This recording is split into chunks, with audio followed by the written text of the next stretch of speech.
మరి ఆ 40 కూడా అమ్ముకోవచ్చు కదా. నాగార్జున మీ వెర్షన్ ఏంటండి?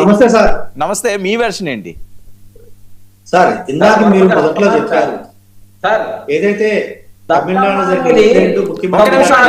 ఇస్తాను చిన్నపరెడ్డి గారు మీద అయిపోయింది కదా. ఈ రోజు నుంచి ప్రతి డిబేట్ లో కూడా దత్తమ్మతోటే సంబోధించమంటాడేమో అడిగి చిన్నపరెడ్డి గారు గూగుల్ తల్లి చెప్పింది కదా ఓకేనండి. చిన్నపరెడ్డి గారు మాట్లాడతా. ఒక్క నిమిషం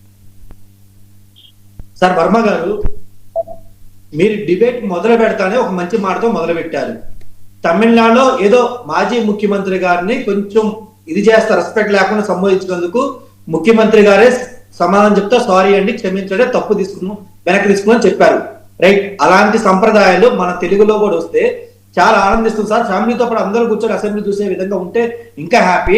సెకండ్ వన్, ఏదైతే అచ్చెన్నాయుడు గారు మాట్లాడిన మాట మీరు ఇప్పుడు ప్రస్తావిస్తున్నారు, అచ్చెన్నాయుడు గారు అందరి ముందు శాసన మండలిలోనే ఆయన ఏం చెప్పారంటే, సరే అది బాధ్యతారహితంగా అనిపిస్తే చట్టసభలకు విరుద్ధంగా ఉంటే నేను అందరికీ బహిరంగంగా క్షమాపణ చెప్తున్నాను, నా ఏదైతే మాట్లాడిన మాట ఉందో అది నేను వెనక్కి తీసుకుంటున్నా అని ఆయన వాలంటరీగా చెప్పడం జరిగింది.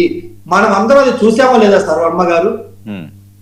ఆయన ఒప్పుకున్నారు కదా, సరే ఆవేశంలో ఒక మాట అన్నానంటే నాకు క్షమించండి తప్పైంది సారీ, నేను ఈ మాట అందరి ముందు వెనక్కి తీసుకున్నా అని చెప్పి ఆయన గౌరవప్రదంగా ఒక అడుగు వెనక్కేసి ఒప్పుకొని తీసుకున్నాడు. తీసుకున్నప్పుడు దాన్ని మనం స్వాగతించాలి. మొదటి వన్.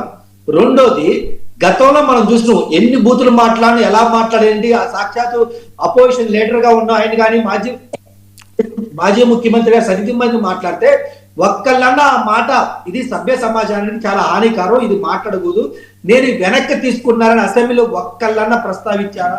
సరే బయటికి వచ్చారన్నా ఒక్కళ్ళన్నా చెప్పారా? చెప్పకపోగా దానికి ఇంకా 4 పదాలు అంటా దాన్ని ఇంకా ఎక్కువ చేశారు కానీ తక్కువ చేయాల. ఇందాక మీరు అన్నారు కదా వాళ్ళు చేశారని మేము చేయట్లేదు సార్. అచ్చెన్నాయుడు గారు ఆవేశంలో మాట తూలారు, అసెంబ్లీలో బహిరంగంగా ఆయన క్షమాపణ చెప్పారు. అంటే జవాబుదారీతనం మా దగ్గర ఉందో లేదో మీరు ఒక్కసారి గమనించాలి. ప్రజలు కూడా గమనిస్తున్నారు. మొదటి పాయింట్. రెండో పాయింట్, మరి అచ్చెన్నాయుడు గారు ఎందుకు ఆ మాట అన్నారు, దాని గురించి కూడా ఆయనకి ఎందుకు అంత కోపం వచ్చింది, అది కూడా మనం ప్రస్తావించాల్సిన అవసరం ఇప్పుడు ఉంది సార్. ఎందుకంటే గతంలో డిఎస్సి కండక్ట్ చేస్తా అని చెప్పి, నేను రాంగోడు మెగా నోటిఫికేషన్ ఇస్తా అని చెప్పి గత ముఖ్యమంత్రి గారు 5 సంవత్సరాలు ఉండి బొత్స సత్యనారాయణ గారు విద్యాశాఖ మంత్రిగా ఉండి ఒక్క డిఎస్సి నోటిఫికేషన్ ఇచ్చి లేదంటే జాబ్లు ఇచ్చిన పాపాన పోకపోతే ఈ రోజు వచ్చిన 1.5 year లోనే నోటిఫికేషన్ ఇచ్చి ఆ టీచర్ జాబులు చేస్తుంటే ఇంత ఒక్క రూపాయి అవినీతి లేకుండా పారదర్శకంగా మేము చేస్తుంటే ఒక నాయకుడిని మెచ్చుకోవాల్సిన పోయి అసెంబ్లీలో బురదలేస్తుంటే మాకు కోపం రాదా సార్? మాకు బాధ అనిపించదా? చెప్పండి. వాళ్ళకి హోదా ఇస్తే వస్తామంటున్నారు, వాళ్ళు రావడం ఇష్టం లేదా? హోదా ఇవ్వచ్చు కదా, హోదా ఇస్తే ఏమైంది అని వాళ్ళు మాట్లాడేది, ఇవ్వము అని మీరు అంటారు సార్. ఏంటి సార్ ఇది చిన్నపిల్లలాగా? హోదా ఇస్తే నేను అసెంబ్లీకి వస్తాను, లేదా నన్ను ముఖ్యమంత్రి చేస్తే నేను జాతీయ జెండా ఎగరేస్తాను, ఇలాంటి మాటలు ఒక మాజీ ముఖ్యమంత్రి మాట్లాడవచ్చా? మీకు హోదా కావాలనుకుంటే మేమిచ్చేది ఏందన్నా, బొత్స సత్యనారాయణ గారికి మేము ఇచ్చినవా? ఆయనకి రూల్స్ ఇచ్చాయి, రాజ్యాంగం ఇచ్చింది, ఆయన తీసుకున్నాడు. మేము మళ్ళీ అడుగుతున్నాం, మీకు ఒక అదే హోదానే కావాలనుకో బొత్స సత్యనారాయణ రాజీనామా చేయించండి, దాంట్లో మీ అన్నని పులివెందులో రాజీనామా చేయించి అక్కడ బొత్స సత్యనారాయణ నిలబెట్టి ఇక్కడ మీరు నిల్చొని మీరు తీసుకోండి హోదా. మేము కాదన్నామా? మేము స్టాప్ చేస్తున్నామా? చెప్పండి. మీకు అసెంబ్లీలో మాట్లాడడం రాదు. ఇంకోటి సార్ వర్మ గారు, ఇస్తేనే వస్తా అంటారు కదా. జగన్మోహన్ రెడ్డి గారు ప్రెస్ మీట్ పెట్టి ఎన్ని నిమిషాలు మాట్లాడతారు సార్? 5 నిమిషాలు 10 నిమిషాలు 15 నిమిషాల కంటే ఎక్కువ మాట్లాడతారా? మాట్లాడరు కదా. మరి మీకు అసెంబ్లీకి వస్తే 30 నిమిషాలు మాట్లాడుతున్నారా సార్? 30 నిమిషాల్లో ఒక 5 నిమిషాలన్నా వైసీపీ మిత్రులు వినాలి. ఒకసారి వెనకండి చూడు. వైసీపీ మిత్రులు ఆ 30 నిమిషాల్లో ఒక్క 5 నిమిషాలు విలేకరులు ప్రశ్నలు అడుగుతుంటే ఒక్క నిమిషం అండి. చిన్నపరెడ్డి గారు క్రాస్ టాక్ చేస్తే ఎవరినైనా మ్యూట్ లో పెడతాను. క్రాస్ టాక్ చేయకండి. జూమ్ లో ఉన్నారు కదా, ఎవరికేమో అర్థం కావట్లేదు. ఒక్క నిమిషం ఉండండి, మీకే ఫస్ట్ ఇచ్చాను కదా, వెయిట్ చేయండి, ఇస్తాను. నేను ఏం అర్థం కావట్లేదు, టైం వేస్ట్. వర్మ గారు ఇప్పుడు జగన్మోహన్ రెడ్డి గారు అసెంబ్లీకి వచ్చారనుకోండి, ఏమైంది? మా లీడర్లు మొత్తం క్వశ్చన్ మీద క్వశ్చన్లు అడుగుతారు. గ్రూప్ 1 లో మీరు చేసిన దగాలు మోసాలు అన్ని క్వశ్చన్ చేస్తారు. క్వశ్చన్ చేస్తే ఏ గుమ్మాన వచ్చినో ఆ గుమ్మానే పారిపోవాల్సి వచ్చింది. మీరు రాజధాని మీద ఎలాగైతే మాటలు చెప్పారో ఆ క్వశ్చన్లు వేస్తారు. ప్రతి క్వశ్చన్ వేస్తే మొహం ఏడబెట్టుకోవడం తెలియదు కాబట్టి జగన్మోహన్ రెడ్డి గారు రాలే. ఈరోజు బొత్స సత్యనారాయణకి అంత సమయం ఇచ్చినప్పుడు పెద్దలు ఏం చేయాలి? మేమన్నా డిఎస్సి మీద ఏమైనా అవినీతి చేస్తే ఫలాని ఉద్యోగికి నువ్వు రాంగ్ గా జాబ్ ఇచ్చావు, ఆ ఉద్యోగ పేరు మీరు మెన్షన్ చేశారా? ఎంత డబ్బు ఇచ్చారో మెన్షన్ చేశారా? ఎక్కడ ఇస్తున్నారో మెన్షన్ చేశారా?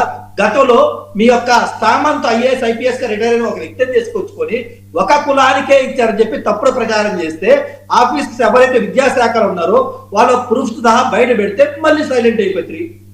అరే మీ నాయకుడే చెప్తున్నాడు, ఏం చెప్తున్నాడు? వీళ్ళు హైకోర్టులో వేస్తే హైకోర్టులో కొట్టి పక్కన పడేస్తారు, కనీసం ప్రాపర్ ప్రూఫ్ సబ్మిట్ చేయాలా, ప్రాపర్ ఎవిడెన్స్ ఇలా దాన్ని తీసుకెళ్లి సుప్రీం కోర్టులో కూడా సవాల్ చేయలేదు.